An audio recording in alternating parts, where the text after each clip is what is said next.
Zimbabwe పర్యటనలో భారత్ ఘనంగా బోణీ కొట్టింది. తొలి మ్యాచ్లో అనూహ్య పరాజయానికి చవిచూసిన శుభ్మాన్ గిల్ బృందం రెండో టీ20లో పంజా విసిరింది. కాగా తొలి మ్యాచ్లో అభిషేక్ శర్మ డక్కడైన విషయం తెలిసిందే. 4 బంతుల్లో ఎదుర్కొని పరుగులేమీ చేయలేదు. కానీ నిన్న జరిగిన మ్యాచ్లో అభిషేక్ ఆకాశమే హద్దుగా చెలరేగాడు. 46 బంతుల్లో సెంచరీ సాధించాడు. అయితే తన అరంగేట్రం మ్యాచ్లో డకౌట్ అవడంపై యువరాజ్ సింగ్ భిన్నంగా స్పందించాడని అభిషేక్ శర్మ తెలిపాడు. డకౌట్ అయినందుకు యువీ హ్యాపీగా ఫీల్ అయ్యాడని, ఇది మంచి ఆరంభమే అన్నాడని చెప్పాడు. యువరాజ్ సింగ్ దగ్గర అభిషేక్ శిక్షణ తీసుకున్న విషయం తెలిసిందే. తొలి మ్యాచ్ అయిపోయిన తర్వాత యువరాజ్ సింగ్తో మాట్లాడాను. కారణం ఏంటో తెలియదు కానీ నేను డకౌట్ అయినందుకు అతను హ్యాపీగా ఉన్నాడు.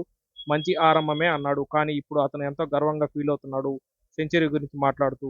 అతను ఫ్యామిలీతో సమానం. ఇదంతా అతని వల్లే సాధ్యం. నా ఆట మెరుగవడం కోసం ఎన్నో ఏళ్లు తీవ్రంగా శ్రమించాడు.